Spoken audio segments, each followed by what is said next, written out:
ॐ मृत्युञ्जय परेशान जगदाभयनाशन तव ध्यानेन देवेश मृत्यु प्राप्नोति जीवति। वन्दे ईशान देवाय नमस्तस्मै पिनाकिने आदिमध्यान्तरूपाय मृत्युनाशं करोतु मे। नमस्तस्मै भगवते कैलासाचलवासिने नमो ब्रह्मेन्द्ररूपाय मृत्युनाशं करोतु मे।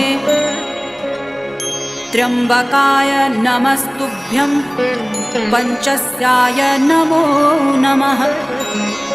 नमो दोर्दण्डचापाय मम मृत्युं विनाशय। नमोर्धेन्दुस्वरूपाय नमो दिग्वसनाय च नमो भक्तार्तिहन्त्रे च मम मृत्युं विनाशय।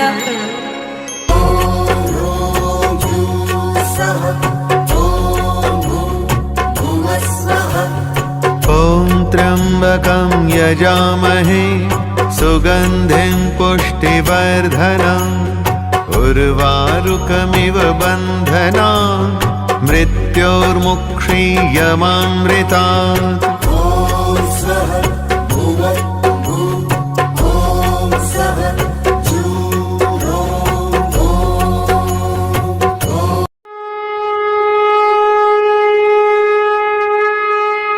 सरस्वती बुक कंपनी प्रस्तुत श्री कैलासाचे दिव्य अंतरंग।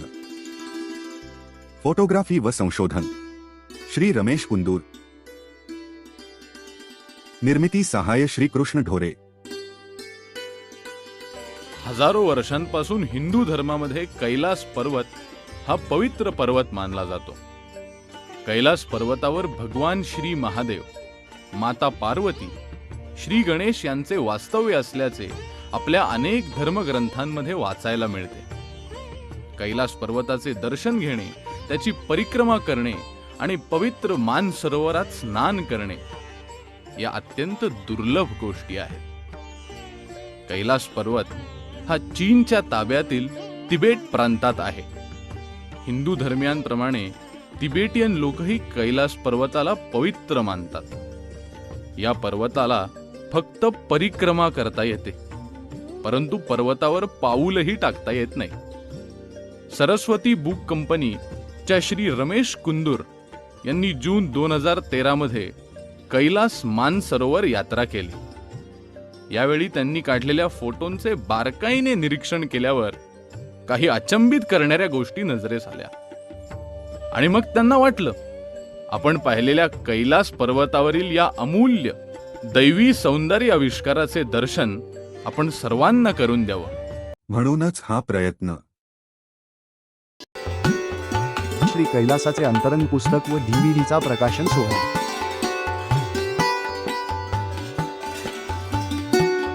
स्वागतोत्सुक श्री रमेश कुंदूर।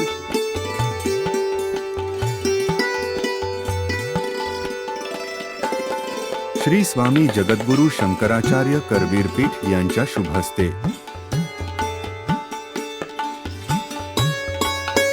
प्रमुख पाहुणे डॉक्टर श्री रामचंद्र देखणे, संत साहित्य। माननीय श्री उल्हासदादा पवार, माजी आमदार। डॉक्टर श्री ज्ञानेश्वर तांदळे, संत साहित्य। कैलासाचे अंतरंग प्रकाशन सोहळा दिनांक 16 जून 2016। स्थळ टिळक स्मारक, पुणे।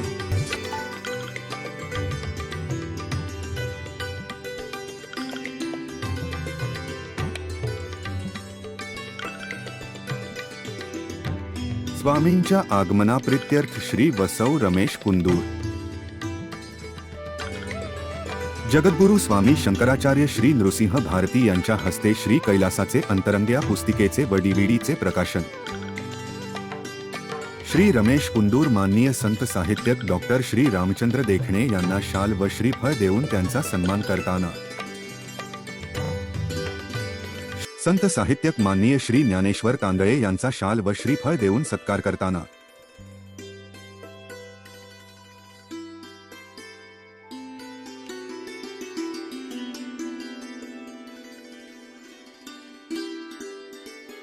माजी आमदार माननीय श्री उल्हासदादा पवार यांचा शाल व श्रीफळ देऊन सत्कार करताना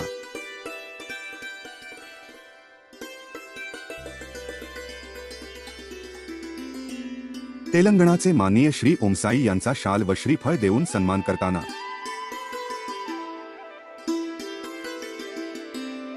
श्री कैलासाचे अंतरंग या पुस्तिकेचे व डीव्हीडीचे प्रकाशन वेळी उपस्थित मान्यवर. प्रथम आपण श्री कैलास पर्वताकडे तोंड करून उभे राहिल्यास आपल्या डाव्या बाजूस पाहूया. या प्रतिमेमध्ये श्री महादेवाची प्रतिमा आपणास अगदी स्पष्ट स्वरूपात दिसते.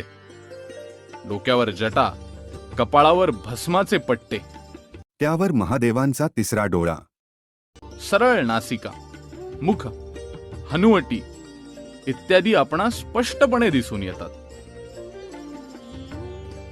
श्री महादेवाच्या या प्रतिमेमध्ये हनुवटीजवळ बारकाईने पाहता मृत माणसांच्या कवट्या अस्पष्ट स्वरूपात दिसतात.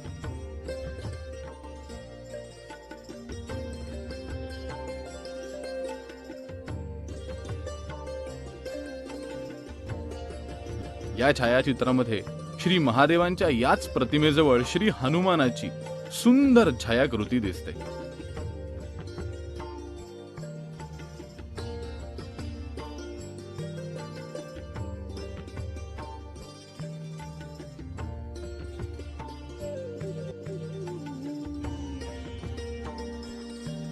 या प्रतिमेमध्ये श्री महादेवाच्या डाव्या गालाजवळील बर्फाच्या पार्श्वभूमीवर श्री गणेशाची संपूर्ण शेंद्री रंगातील उभी प्रतिमा किंचित बर्फातून चालत आल्यासारखी भासते. पितांबर नेसलेली अत्यंत नयनरम्य अशी श्री गणेशाची प्रतिमा एखाद्या कुशल चित्रकाराने रेखाटल्यासारखी वाटते.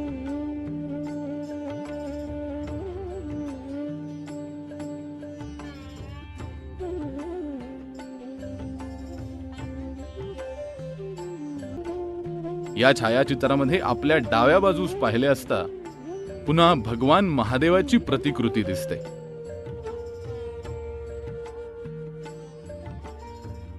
मस्तक, एक डोळा, नाक व तोंड, हनुवटी सारे अगदी स्पष्ट दिसते.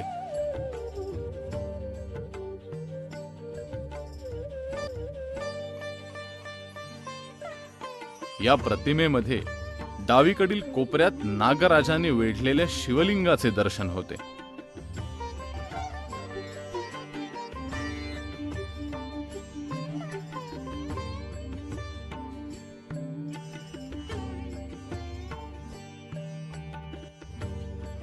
या छायाचित्रात आपल्या उजव्या बाजूस श्री गणेशाची भव्य प्रतिमा आपणास दिसू लागते.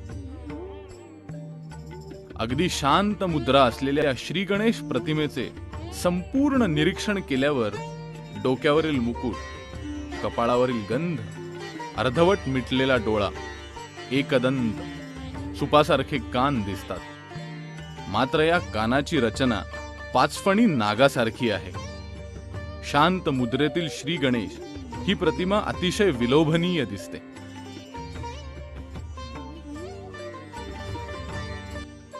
यामध्ये अजून एक वैशिष्ट्य आहे, ते म्हणजे या गणेशाच्या कानाजवळ एका छोट्याशा पारदर्शक गणपतीचे दर्शन घडते. परंतु त्यासाठी डोळसपणा आणि मनाची एकाग्रता मात्र महत्वाची आहे.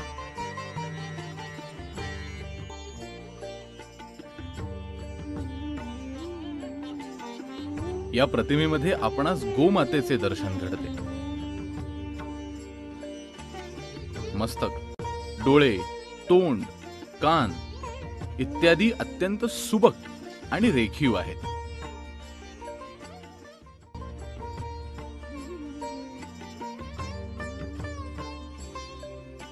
या प्रतिमेमध्ये पद्मनाभ मंदिरातील निद्रिस्त श्री भगवान विष्णूचे दर्शन होते.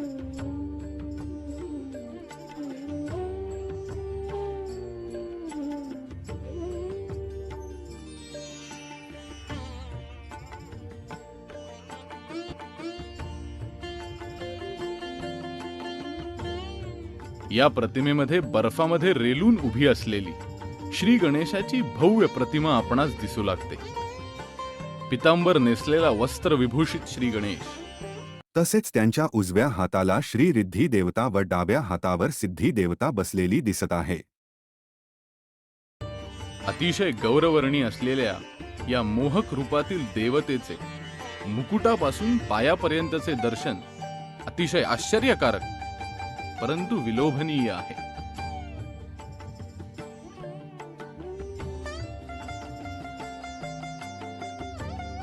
या छायाचित्रामध्ये बर्फातील एका वाघाचे रूप दिसते. वाघाने जबडा उघडलेला आहे आणि त्याच्या उघडलेल्या जबड्यात शिवलिंग आणि त्या शिवलिंगावरील जटाधारी, कपाळावर भस्म, वाढलेली दाढी अशा सूक्ष्म स्वरूपातील श्री महादेवाची प्रतिमा स्पष्ट दिसते. ती पाहताना आपण खरोखरच नतमस्तक होतो.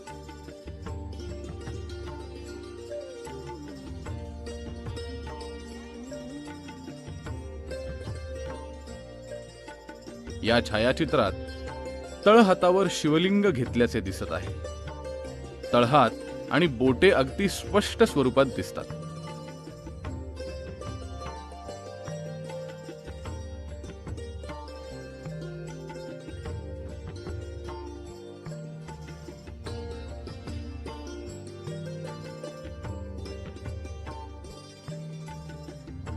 या प्रतिमेमध्ये श्री कैलास पर्वताच्या अगदी मध्यभागी श्री शिवलिंगाचे पुन्हा दर्शन घडते. शिवलिंगावरील डोळे व नागाची प्रतिमा आपणास उज्जैनच्या महाकालेश्वराचे दर्शन घडवतात.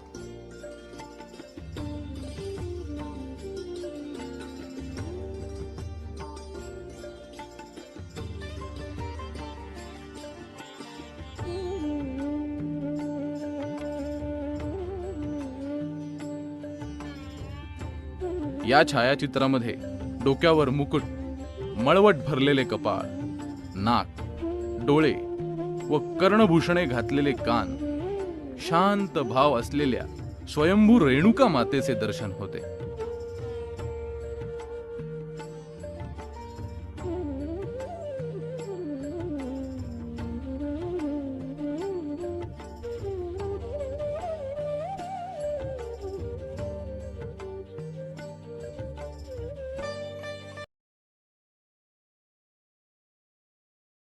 या प्रतिमेमध्ये शिव पार्वतीची प्रतिमा अत्यंत सुंदर आहे. श्री महादेव पद्मासनात बसलेले दिसत आहेत व माता पार्वती महादेवांपुढे नतमस्तक झालेल्या दिसत आहेत. महादेव त्यांना आपल्या उजव्या हाताने आशीर्वाद देत आहेत. पण ही प्रतिमा भक्तियुक्त आणि शोधक दृष्टीने पाहिल्यासच स्पष्ट स्वरूपात दिसते.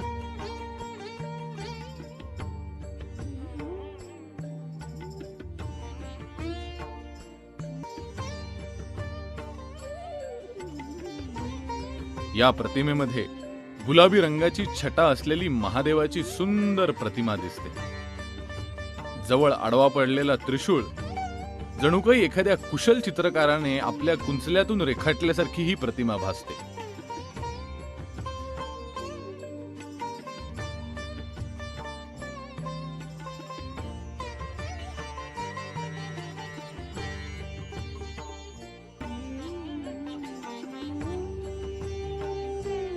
या छायाचित्रात ओळीने 5 गणपती बसलेले दिसतात. श्री गणेशाच्या डोक्यावरील मुकुट, मस्तक, डोळे, सोंड असे सारे काही अगदी स्पष्ट दिसतात.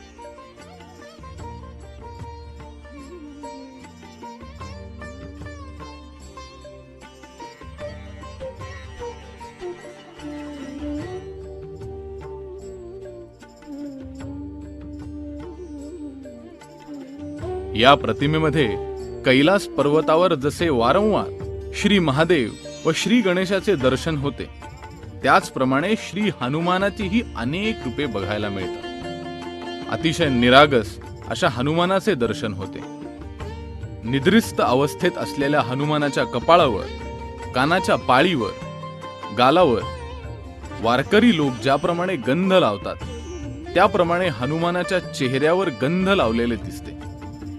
बर्फाची चादर ओढून शांतपणे झोपलेल्या हनुमानाचे रूप. हनुमानाचे हे रूप पाहून तुम्हाला प्रयागराज येथील बडे हनुमानाची नक्कीच आठवण करून जाईल.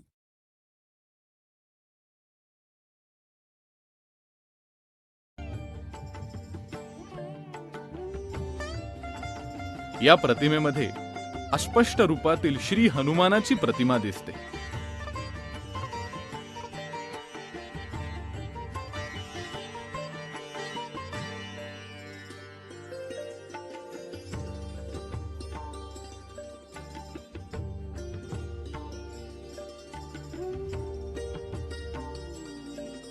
या प्रतिमेमध्ये त्रिमूर्ती श्री दत्ताची अत्यंत विलोभनीय छायाकृती आपणास दिसते.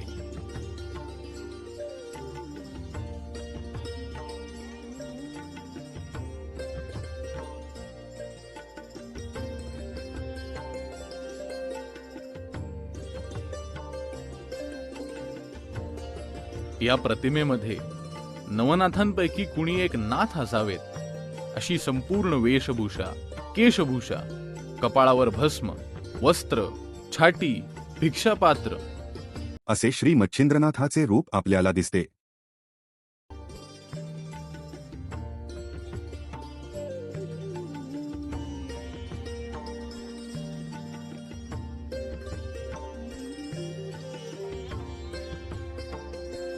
गोमातेच्या अगदी बरोबर वरच्या बाजूला डोक्यावर मुकुट, कटीवर हात व कानात मत्स्याकृती कर्णफुले असलेले श्री विठ्ठलाचं दर्शन आपल्याला घडते.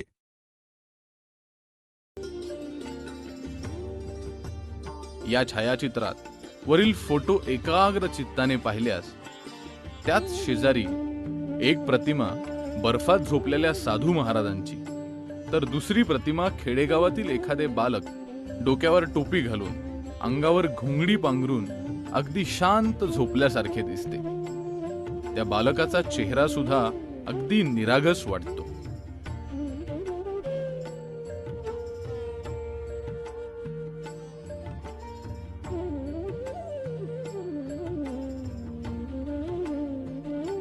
या प्रतिमेमध्ये अत्यंत आधुनिक पद्धतीची केशभूषा असलेल्या, हसऱ्या चेहऱ्याच्या अत्यंत सुंदर अशा स्त्री रूपाचे दर्शन घडते.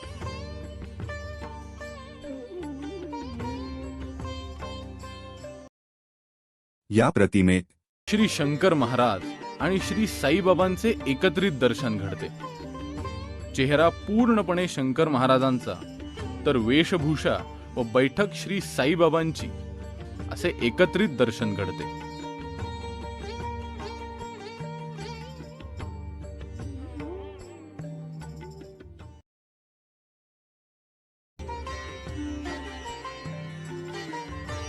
या प्रतिमेमध्ये आपणास पुन्हा श्री गणेशाच्या दोन प्रतिमा एकत्रित बसलेल्या दिसतात.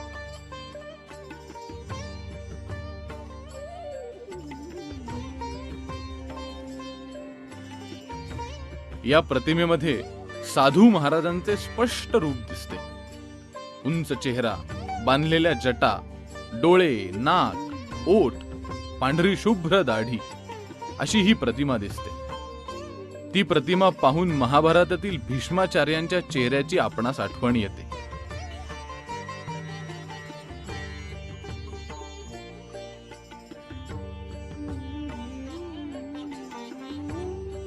या प्रतिमेत पर्वताला रेलून बसलेल्या भगवान श्री महादेवांच्या मूर्तीचे हे सुंदर रूप, डोक्यावरील चंद्रकोर, कफनी घातलेल्या या महादेवांची प्रसन्न मुद्रा आपले लक्ष वेधून घेते.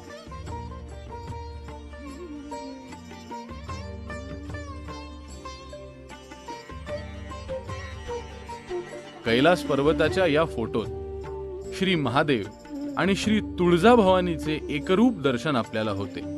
एकाग्र चित्ताने आणि डोळसपणे हे दर्शन आपल्याला घ्यावे लागते.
अशा प्रकारे कितीतरी विविध प्रकारच्या प्रतिमा या कैलास पर्वतावर दिसून येतात. श्री रमेश कुंदूर यांना कैलास पर्वतावरील जे प्रतिमा रूपाचे दर्शन झाले ते आपणास दाखवण्याचा केलेला हा प्रयत्न. आपण जर श्रद्धायुक्त अंतःकरणाने व डोळसपणे पाहिले तर कदाचित आपणास देखील यापेक्षा वेगळ्या प्रतिमांची प्रचिती येऊ शकेल. आपण आतापर्यंत ज्या ज्या प्रतिमांचे देवदेवतांचे दर्शन घेतले ते अत्यंत आश्चर्यकारक, गूढ परंतु सत्य आहे. या सर्व प्रतिमा निसर्गनिर्मित आहेत. यामध्ये मानवी हस्तक्षेप नाही. हजारो वर्षांपासून आपल्या हिंदू संस्कृतीमध्ये अनेक देवदेवतांची रूपे आपल्या मनात ठसलेली आहेत. त्याच रूपातील देवदेवतांचे दर्शन आपणास या छायाचित्रातून प्रत्यक्ष घडते. हा केवळ योगायोग नसून पवित्र कैलास पर्वतावर देवदेवतांचे अधिष्ठान होते हे या छायाचित्रांवरून सिद्ध होते. या सर्व गोष्टींकडे अंधश्रद्धेने न पाहता डोळसपणे पहा. आजच्या विज्ञान युगात अशा प्रकारे हे दर्शन घडणे ही सुद्धा एक महाआश्चर्याची गोष्ट आहे.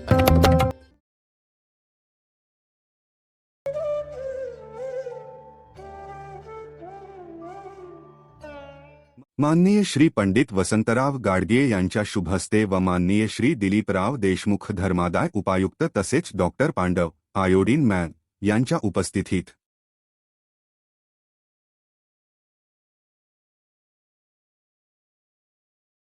माननीय डॉक्टर देगलूरकर ज्येष्ठ मूर्तिशास्त्र अभ्यासक व माननीय कुलपती डेक्कन कॉलेज पुणे यांच्या हस्ते प्रदर्शनाचे उद्घाटन.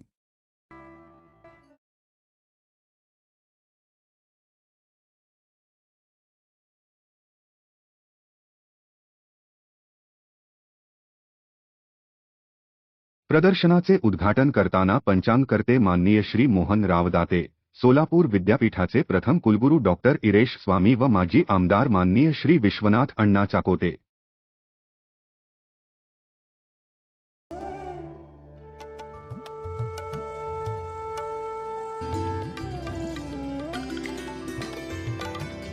श्री कैलासाचे अंतरंग प्रदर्शनाचे दीप प्रज्वलन करताना माननीय आमदार ॲडव्होकेट श्री राहुल डिकले व इतर मान्यवर.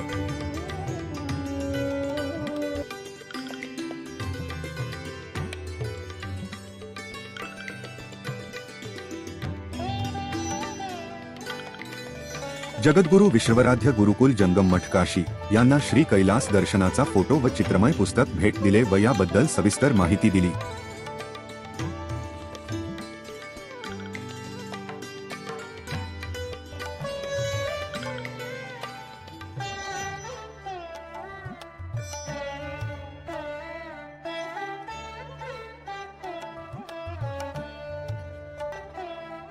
अयोध्येचे जिल्हा पोलीस कमिशनर श्री पवन पांडे यांच्या हस्ते कैलासाचे अंतरंग प्रदर्शनाचे उद्घाटन झाले. श्री यशवंत कुलकर्णी व शरयू नदीची नित्य आरती पूजा करणारे महंत श्री शशिकांतजी महाराज.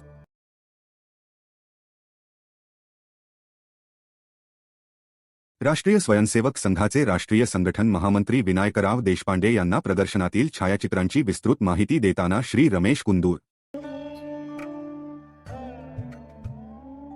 सारसबाग गणपती मंदिर देवस्थानचे प्रमुख विश्वस्त माननीय श्री रमेश भागवत श्री रमेश कुंदूर यांचे वस्त्र देऊन सन्मान करताना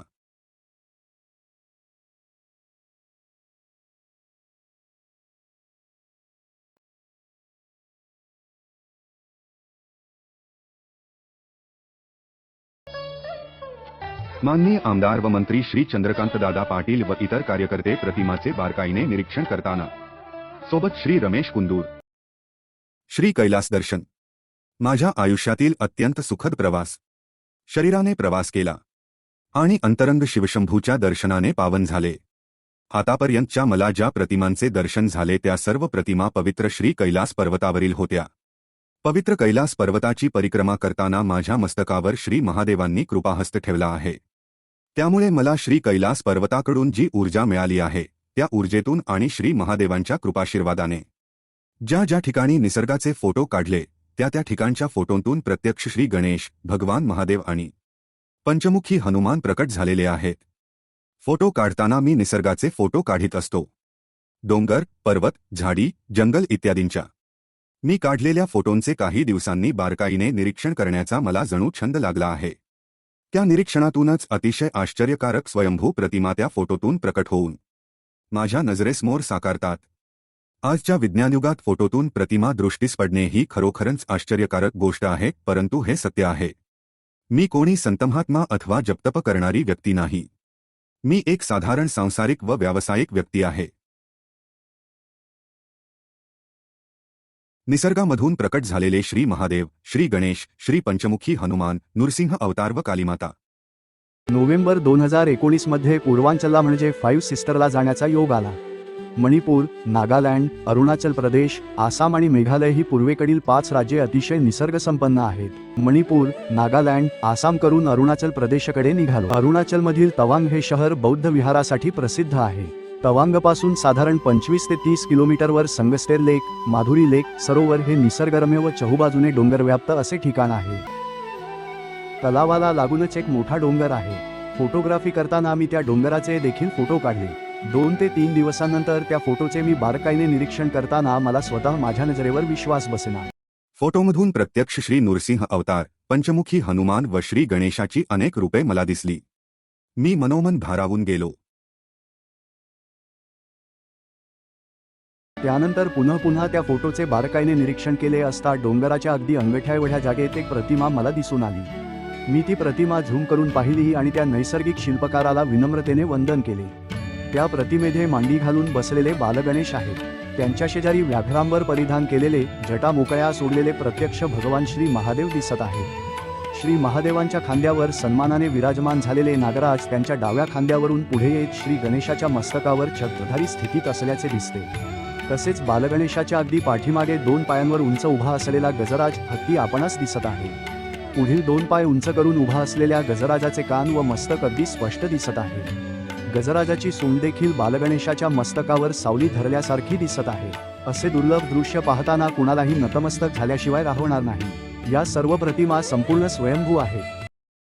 अरुणाचल प्रदेशामधून परत मेघालयात येताना मेघालयातील घनदाट जंगले पाहून तेथील झाडाझुडपाचे फोटो काढले. नेहमीच्या सवयीनुसार त्यांचे निरीक्षण करत असताना मला त्या झाडाझुडपांमध्ये एका सुंदर स्त्रीसदृश्य रूपाचे दर्शन झाले. उंच उभा चेहरा, कपाळावर कुंकू, आकर्षक केशरचना, कानात सुंदर कर्णभूषणे पाहून प्रथमदर्शनी कालीमातेचे स्मरण झाले. त्याच प्रतिमेशेजारी दुसरी एक प्रतिमा दिसली. ती प्रतिमा एका चेटकिणीची असावी अशा दिसत होती. या अशा विविध स्वयंभू प्रतिमा मेघालयाच्या जंगलात दैवी शक्तीचा वास असल्याची ग्वाही जणू देतात. 3 मार्च 2019 मध्ये आम्ही काही मित्रमंडळी तिरुपती दर्शनासाठी गेलो होतो. तिरुपती गावामध्ये श्री कपिलतीर्थ कपालेश्वराचे अतिशय भव्य व पुरातन असे हे मंदिर आहे. मंदिराच्या समोरील भागात पाण्याचा एक कुंड आहे. कुंडाच्या शेजारी एक उंच खडका डोंगर आहे. त्या डोंगरातून वाहत येणाऱ्या धबधब्याचे पाणी या कुंडात जमा होते. आम्ही मार्च महिन्यात गेलो होतो. डोंगर अगदी कोरडे व शुष्क झालेले होते.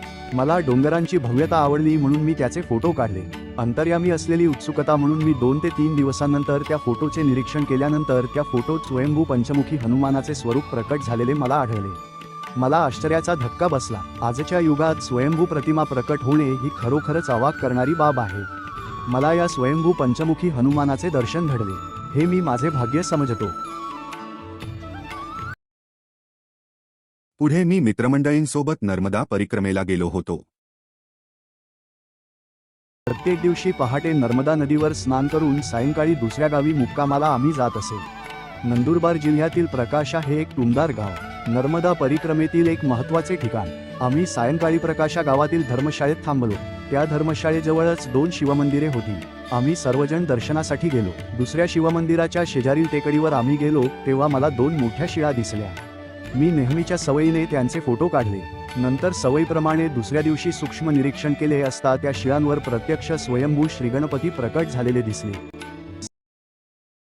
सप्टेंबर 2022 मध्ये मी व माझ्यासोबत असणारे माझे स्नेही आम्ही सगळ्यांनी महाराष्ट्रातील 5 ज्योतिर्लिंगची यात्रा करण्याचे ठरविले. श्री त्र्यंबकेश्वर मंदिरात जाऊन दर्शन घेऊन मंदिराच्या बाहेर आलो. मंदिराच्या बाहेर आल्यानंतर मंदिराच्या मागील बाजूला ब्रह्मगिरी पर्वताचे भव्य रूप पाहावयास मिळते. मी नेहमीच्या सवयीनुसार ब्रह्मगिरी पर्वताचे फोटो काढले. 1 ते 2 दिवसांनंतर फोटोचे निरीक्षण करताना मला त्या फोटोमध्ये प्रत्यक्ष श्रीगणेश, श्री महादेव व श्वान अशा अनेक प्रतिमा दिसून आल्या.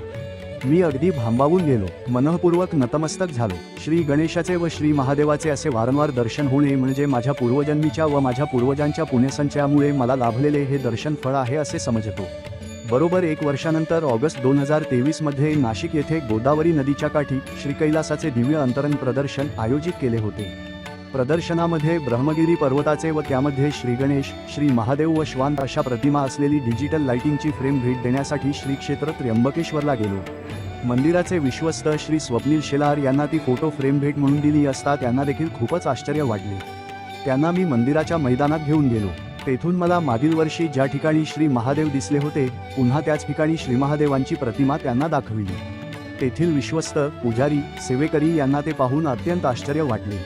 1 वर्षानंतर देखील श्री महादेवाची प्रतिमा स्पष्ट रूपात सर्वांना दिसत होती.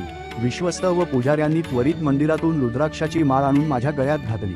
मी अगदी भावनाविवश झालो. माझ्या नेत्रांतून आनंदाश्रू वाहू लागले. श्री महादेवांचा कृपाशीर्वाद मला मिळाला. या सर्व प्रतिमांमध्ये परमेश्वराचे अस्तित्व निसर्गाच्या अणुरेणूत कणाकणात भरलेले आहे. हे या सर्व प्रतिमांमधून जाणवते. आजच्या विज्ञान युगात परमेश्वराचे अस्तित्व नाकारणारी अनेक उच्च शिक्षित मंडळी आहेत. त्यांना या प्रतिमांच्या दर्शनाने परमेश्वराचे अस्तित्व दिसून येईल. त्यामुळे आस्तिक आणि नास्तिकच्या दोलायमान स्थितीत असलेल्यांना देवी शक्तीची जाणीव होऊन त्यांची सकारात्मक ऊर्जा वाढीस लागेल. जगात मोठ्या प्रमाणात भ्रष्टाचार बोकाळत चालला आहे. अत्याचार, दुष्कृत्ये वाढलेली आहे.